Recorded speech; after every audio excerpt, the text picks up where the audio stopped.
Hey guys, welcome back to Medical More Podcast and hope you guys are doing really good.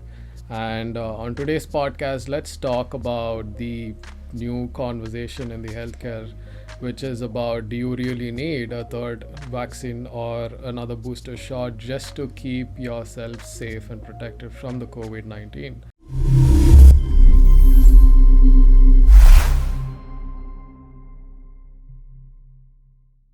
So, as you could see, the reason for the whole debate of getting the third dose or getting the booster dose was only because of the data that you can see on the screen. I mean, technically makes sense to go for the third dose, but before we can break that down into the fundamentals of it, let's actually talk about why the vaccine was actually made and did it really deliver what it was designed to do. So, if you ask me, yes, because it was designed to reduce the hospitalization. It was designed to make sure that the mortality rate was less, and also that it can prevent severe diseases being acquired by us. So, all in all, it was really efficient to do it. So, breaking down the fundamentals of the data sums up by saying that mildly diseases and infections were not captured by the vaccine. Well, that's true. But again, we have to look at it in a different perspective where the members being a part of this research aren't always identical.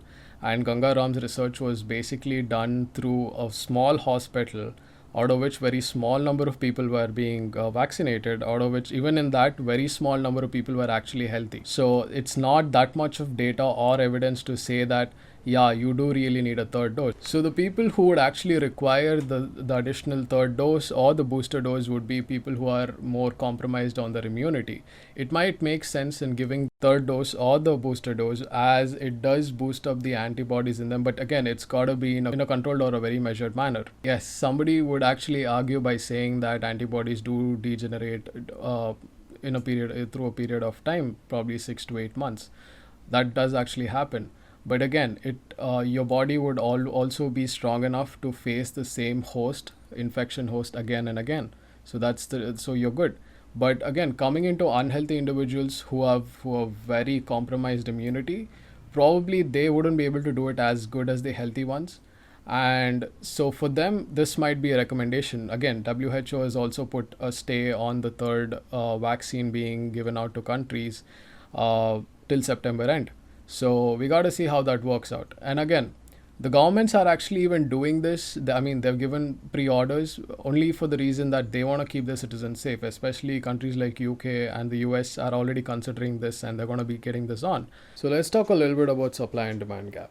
So basically, this has been a very big deal breaker in the consumption and in making the COVID vaccines available, because pretty much it's the only thing that actually helps us. When you look at global measures, there's closely about 14 billion doses being produced for about a population of 7 billion, considering two for each individuals. And also, let's say there is not much of wastage nor the deception of the vaccines have been made. So between Pfizer and AstraZeneca with J&J, we could say that there's been a total of 14 billion which has been manufactured by them, contributing majorly. So in India, it's basically been 90 million doses till date, and the population of 1.3 billion, and remaining is about 1.21 billion. So, which actually shows very evidently about the whole supply and demand gap that we have as of today. And this is just considering that we have to take two doses. Coming to the production output levels, that market can be divided into two, the developing countries, and the other one would be developed countries. So, seeing the developed countries such as America, it can be the UK, can be France or Switzerland, and most of the other developed countries, they have always booked 2 to 3 times higher than the developing countries.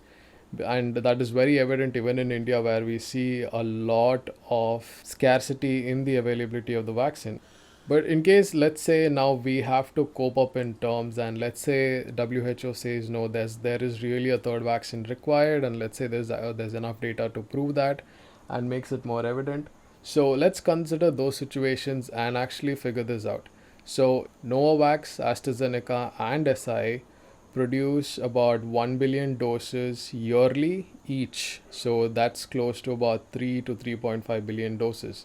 Again, not all the 3.5 billion doses are for COVID.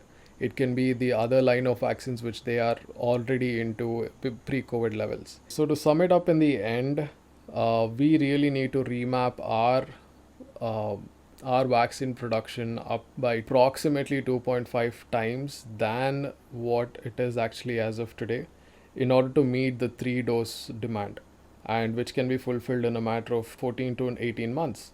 And if you want to learn on how exactly that number was been calculated, head on to our Instagram page, and there is a complete post on where and how we've actually done the calculations to get to this number.